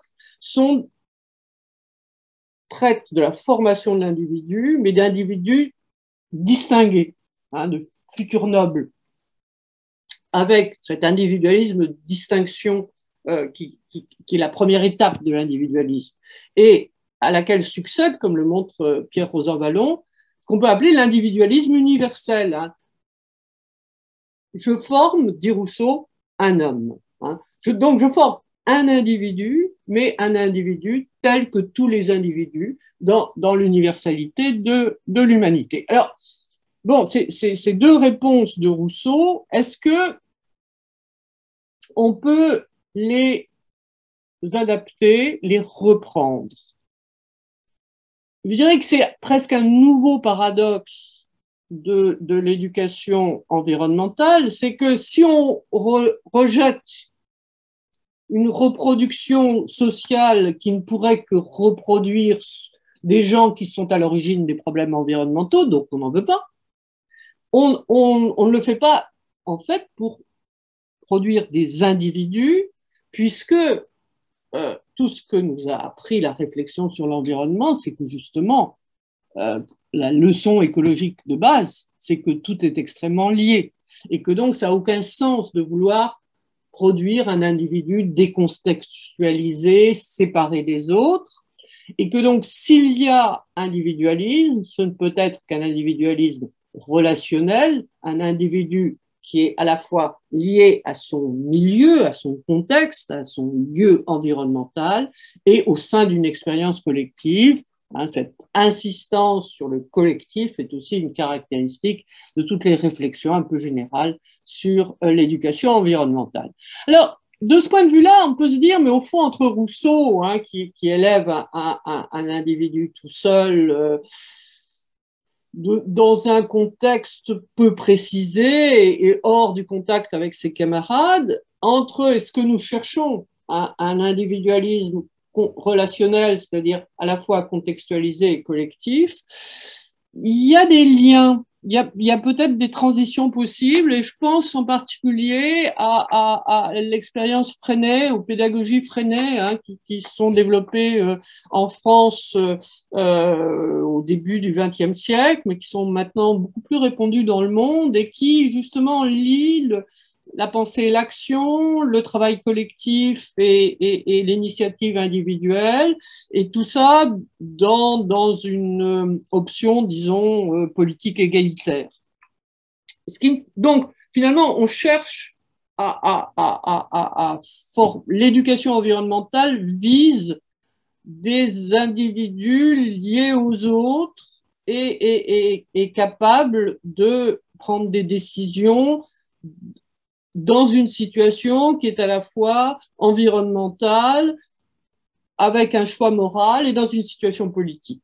Et moi, il y a quelque chose qui, je ne sais pas si vous avez vu le film Demain de Cyril Dion, qui était un peu une introduction à l'idée des sociétés en transition, des expériences de transition, et qui donc présentait de la permaculture, se promenait un peu partout dans le monde, entre l'Angleterre, l'Inde et d'autres pays. Il y avait une séquence éducative qui se passait en Suède, je crois. Et ce qui était remarquable, c'est que cette préparation donc des futurs citoyens d'un monde à la hauteur des problèmes environnementaux, il n'y avait aucun contenu écologique, ce n'était pas ce qu'on leur apprenait.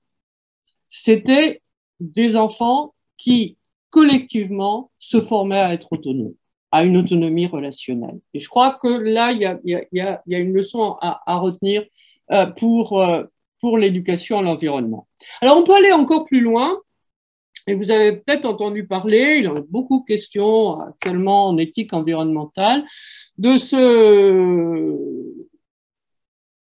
cette conception du monde qui nous vient d'Afrique, l'Ubuntu, je ne sais pas comment on prononce, Ubuntu, qui est un peu l'équivalent du Ben Vivir en Afrique, donc d'une vision collective, d'une cosmovision, et dans laquelle l'idée, c'est de remettre en cause l'idée même de l'éducateur ou du pédagogue, en citant un proverbe africain suivant lequel il faut tout un village pour élever un enfant. Et d'une certaine façon, on atteint là les limites de la radicalité d'interrogation sur l'écologie, puisque quand c'est tout le village qui élève l'enfant, il n'y a plus de travail spécialisé d'éducation.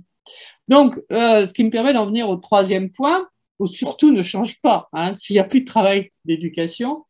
Alors, au centre de ma réflexion, il y a ce fait, on sait tous, que les enfants petits s'entendent bien avec les animaux et bon, ils n'ont pas un sens séparé de la nature, mais sont, disons, à l'aise dans un environnement naturel, mais surtout ce lien si important, si facile à vérifier qu'ont les enfants petits avec les animaux et de façon générale avec les non-humains.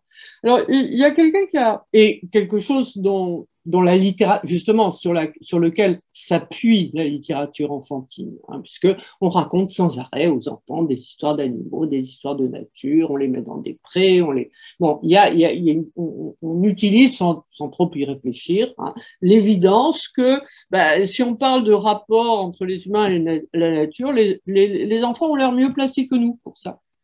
Et aussi, généralement, quand ils grandissent, ils se mettent à oublier ça. Et même, ils pourront se montrer violents avec les animaux. Alors, il y a quelqu'un qui est la philosophe britannique, historienne des sciences, et qui a beaucoup réfléchi sur les questions et de sciences et d'écologie, Mary Midgley, dans qui est, à mon avis, peut-être le meilleur livre d'éthique animale que je connaisse, Animals and Why They Matter, passe plusieurs pages, un chapitre de son livre à s'interroger sur ce qui est finalement un peu un mystère. Pourquoi est-ce que les enfants ont cette aisance avec les animaux, que les animaux eux-mêmes reconnaissent. Généralement, les animaux se conduisent différemment avec les enfants et avec les adultes. Alors, elle donne une explication qui est un peu évolutionniste, ce qu'on appelle la néothénie, c'est-à-dire ce qui caractérise pas seulement les humains, pas seulement l'espèce humaine, tout particulièrement l'espèce humaine, c'est que nos enfants naissent prématurés. Ils ne naissent pas, ils ne sont pas comme le petit veau qui, à peine sorti du ventre de sa mère, se met sur ses quatre pattes, il va très vite la téter. Ils ont besoin justement d'une longue éducation parce qu'ils ne sont pas capables en naissant de se conduire tout seul. Or, cette néothénie, et qui est aussi ce que nous imposons aux animaux domestiques, c'est-à-dire nous poussons les animaux domestiques dans leur enfance. La domestication est une façon de garder les animaux dans l'enfance, peut expliquer cette aptitude à s'entendre avec les animaux, mais montre aussi que si, de façon générale, l'ambition éducative, c'est de passer de l'enfance à l'âge adulte, ce n'est pas forcément le cas pour un certain nombre de caractéristiques de l'enfance. En matière de rapport à la nature, grandir, ce n'est pas forcément oublier qu'on aime les animaux et qu'on aime la nature. Ça peut être au contraire continuer. D'où la recherche d'une autre explication pour surtout ne change pas. Garde en toi l'enfant qui aime la nature. Alors que j'emprunterai en analogie avec les réflexions en écoféministes. Vous savez que la réflexion écoféministe sur le féminisme écologique est construite, entre autres choses, sur l'idée du parallèle ou de l'analogie entre la domination des hommes sur la nature et la domination des hommes sur les femmes. Et que, de ce point de vue-là, cette double domination place les femmes dans une situation de dépendance qui les rapproche de la situation de dépendance qui caractérise le rapport de l'homme à la nature. On peut dire la même chose des enfants. Les enfants sont des êtres dépendants, sont des êtres faibles, sont des êtres sous domination et qui, comme tels, peuvent se trouver empathiquement, ils n'ont pas besoin de réfléchir à ça, par simple empathie, en empathie avec, en particulier, les animaux domestiques qui sont eux aussi faibles et dépendants et dominés. Mais de ce point de vue-là, est-ce que grandir, c'est s'arracher à cette dépendance et mépriser les animaux comme les adultes méprisent tout ce qui est soumis? Est-ce que c'est au contraire comprendre que on ne s'arrache pas à la dépendance par une indépendance inexistante, mais en découvrant l'interdépendance et par là même la solidarité, et qu'à partir de là, une bonne éducation environnementale ne transformerait pas seulement les éduqués, mais aussi les éducateurs qui remettraient en cause ce que c'est que l'âge adulte. Donc je terminerai, alors une troisième partie, mais qui est en fait une conclusion, et je vais aller le plus vite possible. Bon, j'ai essayé de montrer à quel point la tâche d'éducation environnementale était paradoxale en ce sens qu'elle poussait tellement aux limites des principes de l'éducation qu'elle en arrivait à remettre en cause la possibilité même de l'éducation. Il me semble quand même que de ce que j'ai présenté, un certain nombre de points d'accord se dégagent. Le premier, si on parle d'éducation environnementale de façon sérieuse, en la prenant globalement, il ne s'agit pas simplement de rajouter quelques pages de plus au programme d'enseignement. Il s'agit bien d'une tâche éducative qui est à la fois individuelle et collective, à la fois morale et politique, et pas seulement d'enseignement théorique.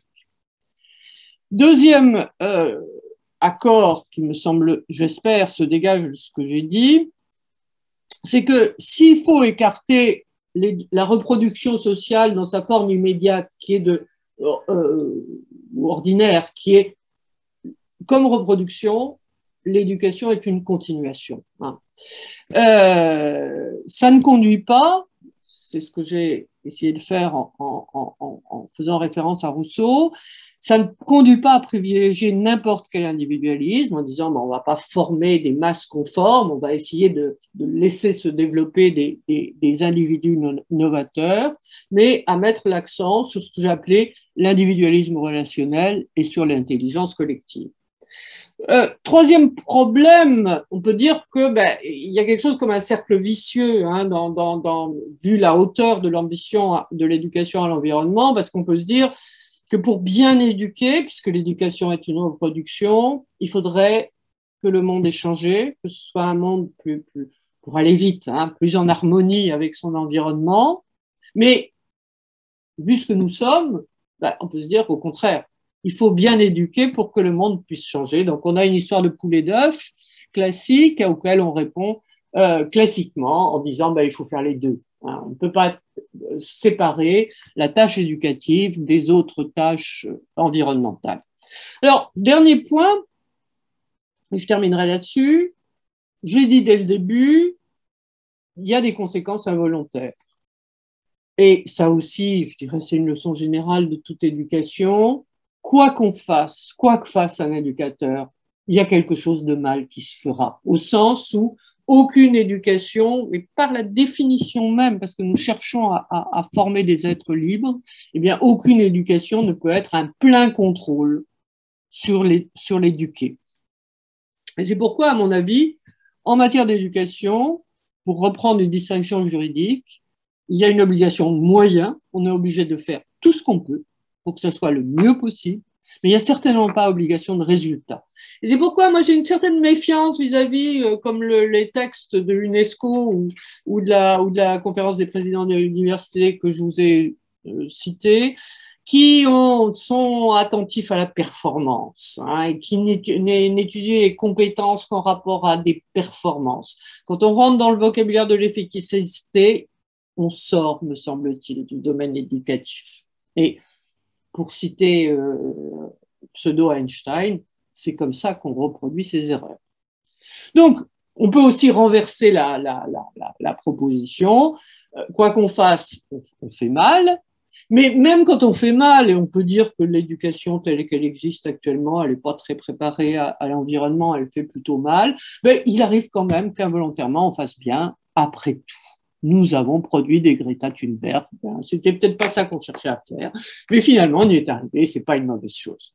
Donc, quelle sera ma conclusion? Elle sera, si on ne peut jamais tout maîtriser, si c'est une tâche énorme, paradoxale, s'il faut mener à la fois la formation des éducateurs et la formation des éduqués, je crois qu'il faut renoncer à des méga projets éducatifs.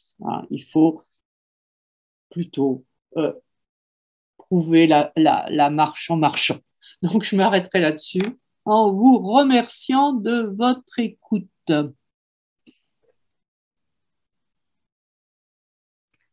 Alors, grand merci, Catherine Larère, pour vos propos. Là. Vous nous invitez à la fois à l'humilité en éducation, mais à l'engagement, à l'engagement pédagogique. C'est vrai que la situation actuelle requiert un changement majeur de la culture pédagogique. Et moi, j'ai retenu une question cruciale en particulier que vous avez posée, mais qui éduquera les éducateurs, les enseignants? Cette éducation, cette formation initiale et continue est effectivement le chaînon manquant du développement de l'éducation relative à l'environnement dans notre société éducative, particulièrement en milieu scolaire. Et les universités, les facultés des sciences de l'éducation sont très lentes à reconnaître cette nécessité-là. Et il ne s'agit pas uniquement de développer des formations spécialisées. On en a quand même développé à l'UQAM dans des niches particulières, mais aussi il s'agit d'offrir cette formation dans les cours de pédagogie générale, dans les cours de sociologie, des cours de sociologie de l'éducation, de philosophie de l'éducation, de psychologie de l'éducation. Alors, merci beaucoup. Vos propos sont très inspirants à cet effet-là pour poursuivre, nourrir le changement pédagogique majeur qui s'impose. Alors, j'ai vu qu'il y avait déjà des questions, des commentaires qui ont été formulés dans l'espace de conversation. Alors, je vais céder la parole à Hugues Asselin, qui est coordonnateur au Centraire, au centre de recherche. Il est aussi chercheur et il est chargé de cours dans nos formations en éducation relative à l'environnement. Alors, Hugues va animer cette période d'échange. Alors, le son, s'il vous plaît. Oui, merci à la technique. Merci beaucoup, Lucie, pour cette présentation. Merci beaucoup à Madame Larère aussi, Monsieur González-Gaudiano pour ces belles présentations. Effectivement, il y a de l'activité dans le clavardage. Il y a des premières questions qui ont été posées. Puis j'en profiterai peut-être avec la fin de la présentation de Madame Larère, où elle abordait en fait ces notions de dépendance et d'interdépendance qu'on doit reconnaître, admettre en éducation. Puis je profiterai de ces passages-là pour citer la question de Madame Maria del Carmen Martinez Silva, qui posait la question à Madame Larère. Elle demandait « Seriez-vous d'accord pour penser que les enseignants peuvent s'assumer en tant qu'apprenants et que les élèves en tant qu'enseignants, puisque les jeunes générations font preuve d'une plus grande sensibilité à l'environnement et alors l'éducation à l'environnement devrait se concentrer davantage sur l'élargissement des possibilités d'expérimenter l'empathie et l'action. » Je ne sais pas, Madame Larère, si vous avez eu le temps d'y réfléchir. Non. Je peux répondre. Je peux répondre de façon très générale, mais oui, hein, oui. Je pense que franchement, en matière de questions environnementales, notre génération, alors moi je suis la plus ancienne, hein, mais ça fait, disons, je suis des générations des grands-mères, hein, pas des mères, mais notre génération n'a pas beaucoup de leçons à donner. Et donc, je pense à la fois que s'il y a quelque chose à enseigner, nous avons à apprendre, et d'autre part, effectivement, hein, que nous avons beaucoup à apprendre de ces jeunes générations, des plus jeunes, qui sont plus exigeants, plus cohérents. Moi, je suis frappée du nombre de mes collègues ou de mes amis où on voit que c'est leurs enfants qui les a amenés à réfléchir sur la nourriture qu'ils mangent, à remettre en cause les avions qu'ils prennent en trop. Et donc, oui, 2 fois, oui. Merci beaucoup, Madame Larère.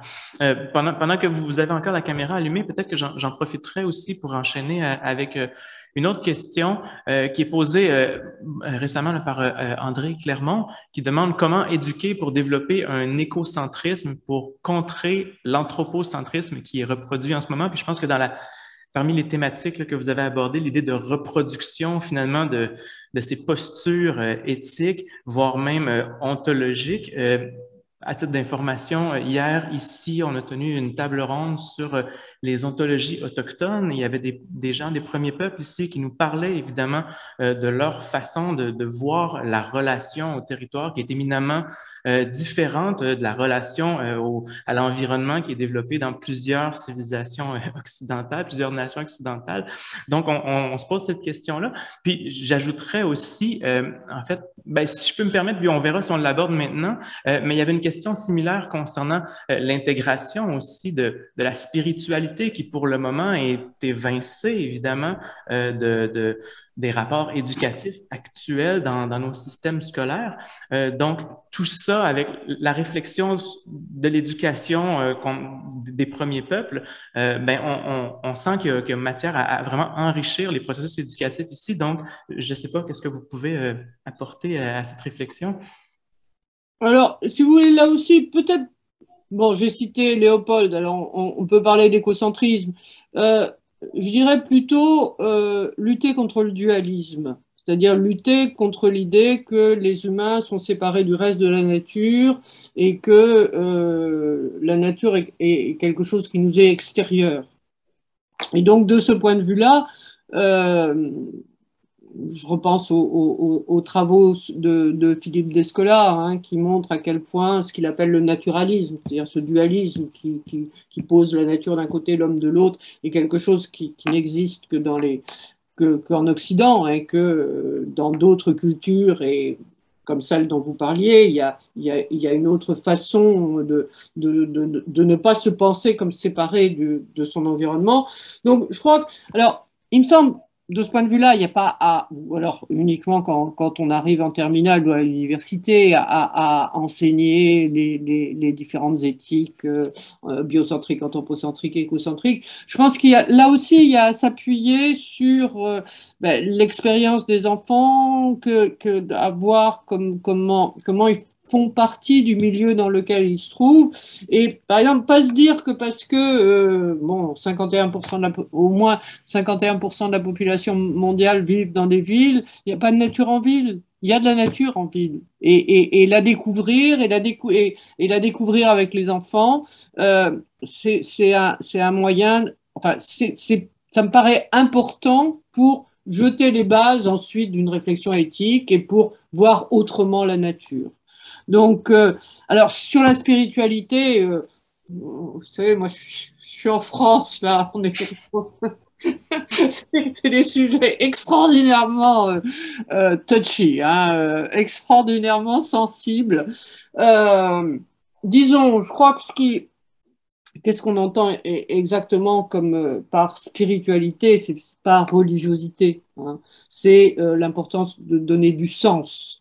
Et là, on peut dire c'est aussi comment dire, un des problèmes des questions d'environnement, c'est que la dimension scientifique est essentielle, mais en ce moment, en même temps, on ne peut pas en rester là, et bien se dire que c'est bon. J'ai cité Merleau-Ponty, hein, philosophe phénoménologue. Il y a du sens dans la nature, et en sens. Il y a un élément de spiritualité et c'est à retrouver, quoi. Et là aussi, bon, ce qu'il y a peut-être de spontanément animiste chez les enfants, ça peut être un moyen de ne pas les couper de la nature. Oui, merci. Oui, on aurait une question. Peut-être Isabelle aimerait poser une question aussi. Peut-être question, commentaire, si vous permettez. Et c'est ça, justement, Lucie, je pense qu'évoquait la question de défi de repenser ou réinventer le choix pédagogique dans cette perspective justement enfin, qui part de la base qu'il ne suffit pas de connaître, il importe de comprendre, mais aussi d'aller dans l'engagement. Donc, de passer à un stade qui nous permet de développer des liens de responsabilité par rapport aux réalités dans lesquelles on intervient de façon assez engagée pour agir dans les transformations. Puis bon, vous avez évoqué la question enfin, je dirais, on pourrait s'appuyer sur les idées de Paulo Freire et de l'idée de se transformer en transformant la réalité, de transformer la réalité en se transformant. Et c'est un peu ce qu'on vise à travers justement une démarche d'éducation relative à l'environnement qui invite à une pensée critique, qui invite à une réappropriation des réalités, qui invite à un engagement, en fait, à établir un lien de responsabilité auprès des réalités. Toutefois, c'est ça. Et puis aussi dans la perspective de déploiement de multiples dimensions de développement personnel et social, donc pas que la dimension cognitive, mais aussi affective, spirituelle, morale, éthique, esthétique aussi de notre rapport au monde, de l'importance de considérer cette multiplicité de dimensions. Or, un aspect qui m'inquiète et qui me questionne, et justement lorsqu'on parle de cette idée de renforcer l'enfance chez l'enfant, et c'est la question technologique. Comment aujourd'hui on fait face à un moment où il y a une invasion du technologique dans tout le processus d'évolution, de développement de l'enfant, et y compris au quotidien, à la maison, comme à l'école. Donc, finalement, ces liens où ce développement naturellement d'attachement et d'affection et de plaisir aussi d'être dans la nature et de se rapprocher du vivant, ben, il s'est fait beaucoup et de plus en plus, je dirais, via les technologies. Donc, ces liens, il n'est plus vraiment un lien direct. Donc, comment on fait face à cette fascination, à cette espèce de pénétration de la technologie dans nos rapports au monde et dans les rapports des enfants au vivant, et qui justement pourrait être la source, si on peut dire, d'un développement plus harmonieux, plus équilibré. Donc voilà, comment est-ce que vous voyez ce phénomène, comment l'éducation relative à l'environnement fait face donc à ces phénomènes, parce qu'on les voit aussi, et c'est ça qui est paradoxal, parce que même en termes des choix d'éducation relative à l'environnement, on constate par exemple des itinéraires de découverte d'un milieu naturel avec des écouteurs. Donc, qui vont nous indiquer une trajectoire ou vont nous attirer l'attention à un point ou à un autre de la trajectoire qu'on parcourt. Donc, voilà, ça me paraît… C'est très difficile de répondre et je vais donner juste deux indications. J'ai fait partie tout récemment d'une commission de 3 experts pour mettre sur pied à la Cité des Sciences à Paris, donc au musée d'histoire des sciences et des techniques à Paris, pour mettre en place une cité de l'environnement. Et en la destinant dans la bibliothèque de cette Cité des Sciences et en la destinant au public principal de cette bibliothèque. Alors le musée… Le musée des sciences, la Cité des sciences est située dans les arrondissements nord-est de Paris, c'est-à-dire des arrondissements pauvres. Et la question qu'on s'est posée, les trois experts, hein, on était différents, c'était comment on va amener des enfants qui sont nés avec un smartphone dans la main et des jeux vidéo, comment on va les amener dans une cité de l'environnement, hein, comment on va… Bon, donc la question se pose et je peux pas y répondre. Je pense que il faut… Je crois pas vraiment, hein, je crois quand même pas vraiment. Certains vous diront, mais il n'y a pas d'opposition, on peut très bien justement aller se promener dans la nature avec un casque sur les oreilles. j'y crois pas. Hein. Il y a un travail à faire et je reconnais votre question et je vous dis, on se l'est posé comment on va faire pour que des gamins qui arrivent à la bibliothèque avec le casque sur la tête regardent autre chose. Hein. C'est une vraie question. Alors, d'autre part, c'est pas totalement séparé. Je me souviens d'une thèse qui a été soutenu au Muséum national d'histoire naturelle par quelqu'un qui avait étudié du point de vue du contenu de leur rapport à la nature, les jeux vidéo japonais et les films hollywoodiens, et qui montrait finalement que les films hollywoodiens, les films catastrophes avaient un rapport hyper occidental, hyper dominateur à la nature, alors que c'était un peu différent dans les jeux vidéo. Donc, bon, je vous dis, bon, c'est deux choses différentes et il faut pas adapter l'environnement à l'intelligence artificielle et aux nouvelles technologies de communication, c'est l'inverse qu'il faut faire.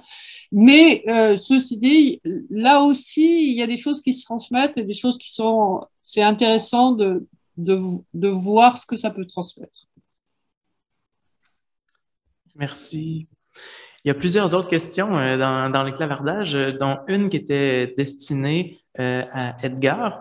Elle a été posée en espagnol, donc j'avertis pour la traduction simultanée, je vais faire la lecture en espagnol de la question.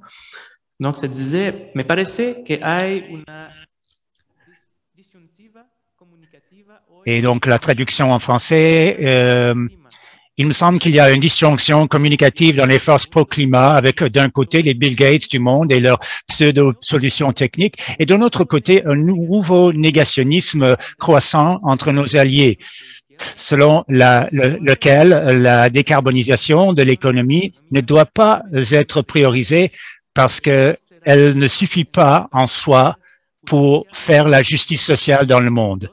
Deux conceptions stimulantes, plus et attrayantes peut-être que le travail plat et quotidien de lutter pour la décarbonisation politique par politique, industrie par industrie, geste individuel par geste individuel. Mais les deux sont erronés et dangereux selon moi. Quelle devrait être la réponse des communicateurs à ces tendances?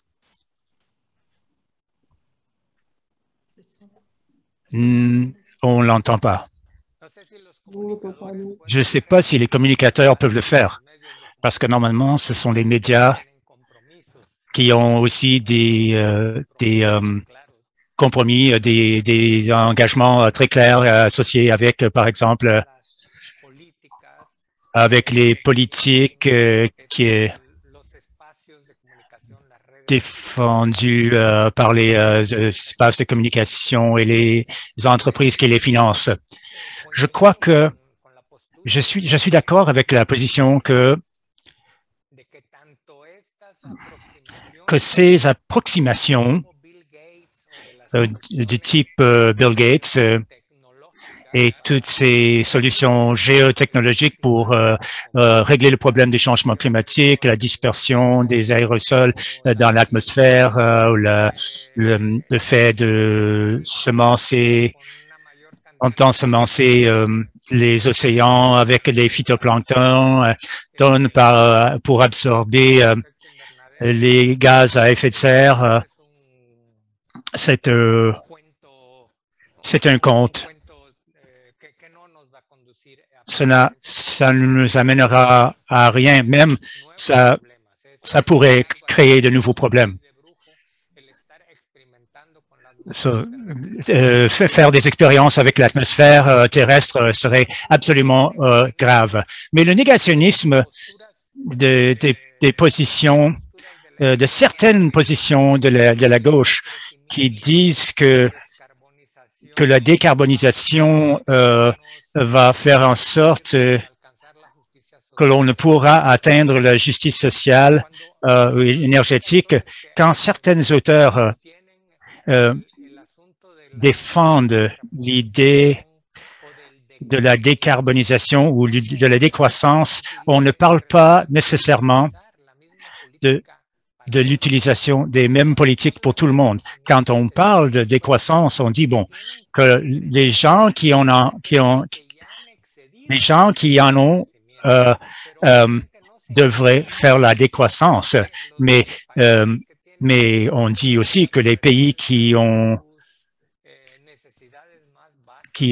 encore de la misère à atteindre leurs besoins de base, eux, ils doivent croître. Je trouve qu'il y a une déformation discursive ou une désinformation parfois qui vise à discréditer ces postures. On parle donc, quand on parle de la transition socio-écologique ou de la décroissance, qui sont proposées aujourd'hui comme une forme de contribuer à la résolution du problème. Merci beaucoup. Une autre question pour vous.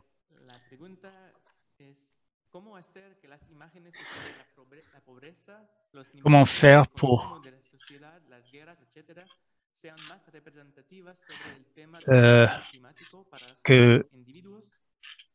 Attendez, je vais trouver la question.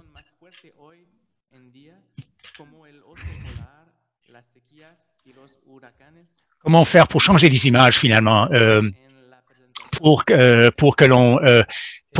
les gens comprennent mieux les vrais effets des changements climatiques? Avant de répondre à cette question-là, je voudrais répondre à une autre question qui avait été posée avant, qui est posée par Lorena Martinez sur les orientations que l'on pourrait adopter en termes d'éducation à l'environnement par rapport au catastrophisme qui domine.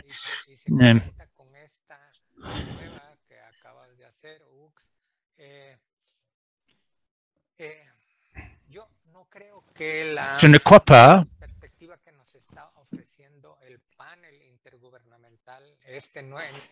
la perspective offerte par le GIEC soit le catastrophisme.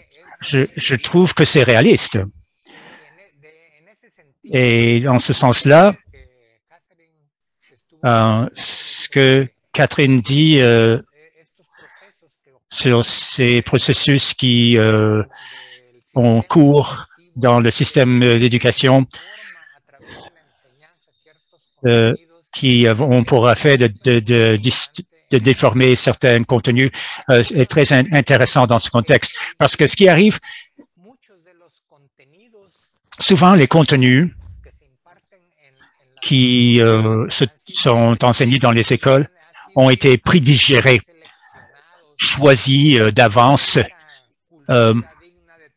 Toute cette culture digne d'être véhiculée dans les écoles, tous ces contenus transcendants. Et tout cela exclut beaucoup de choses.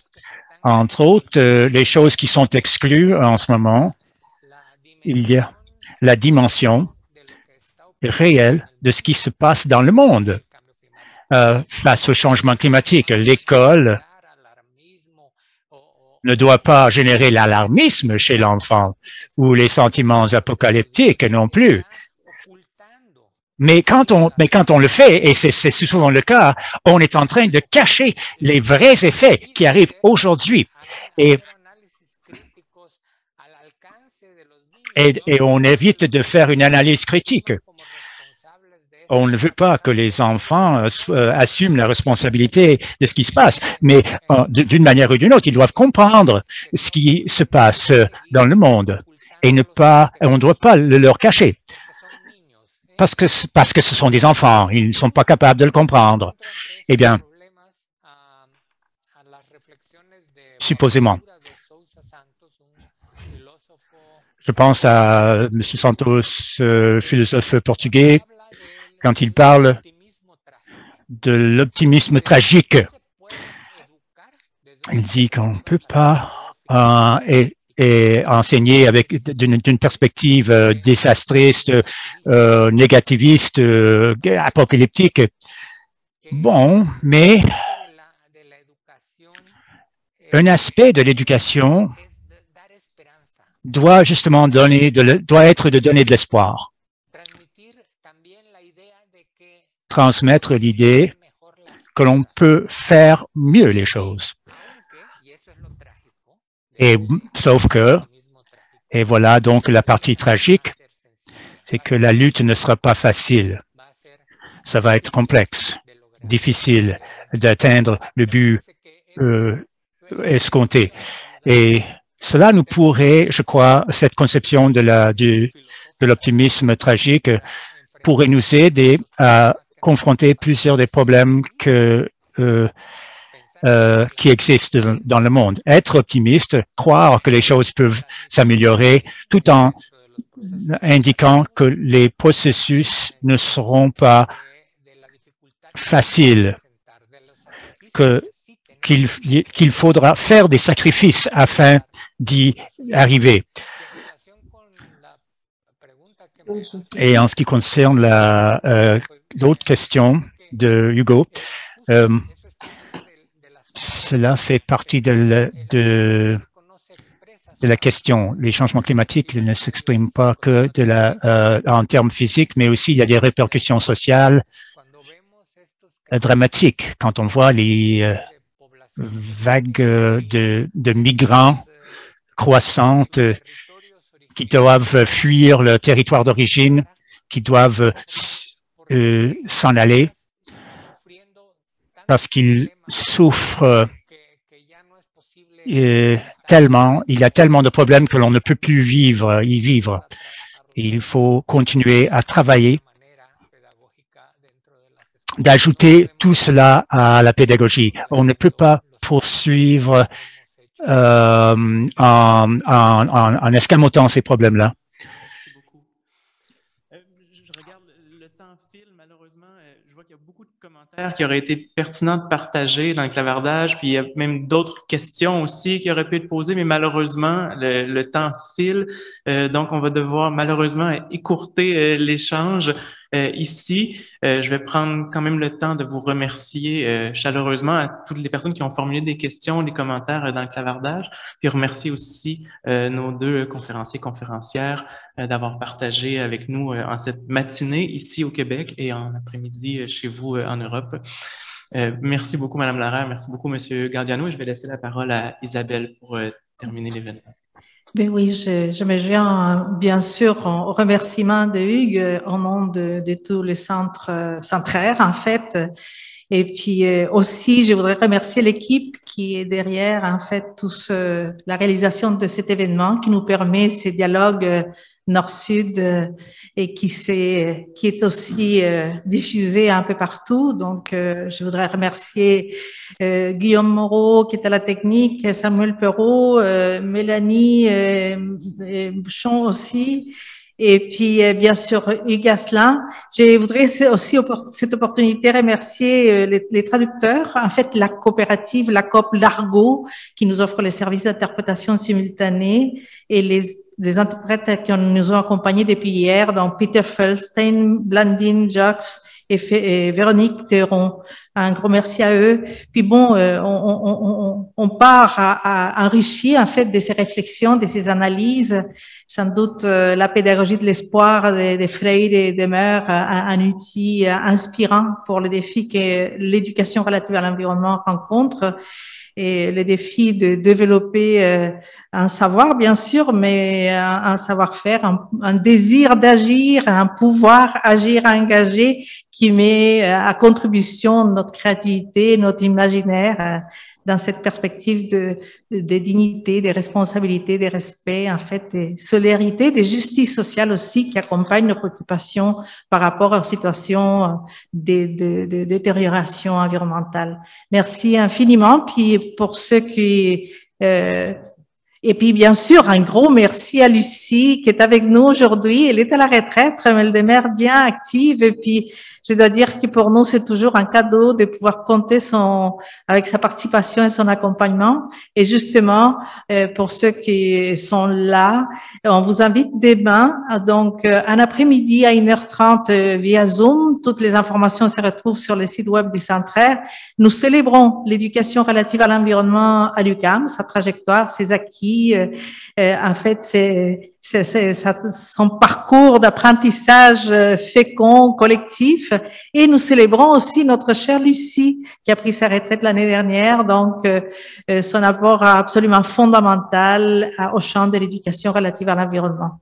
Alors, demain, à 1h30. Merci beaucoup. Au revoir. Merci. Merci beaucoup.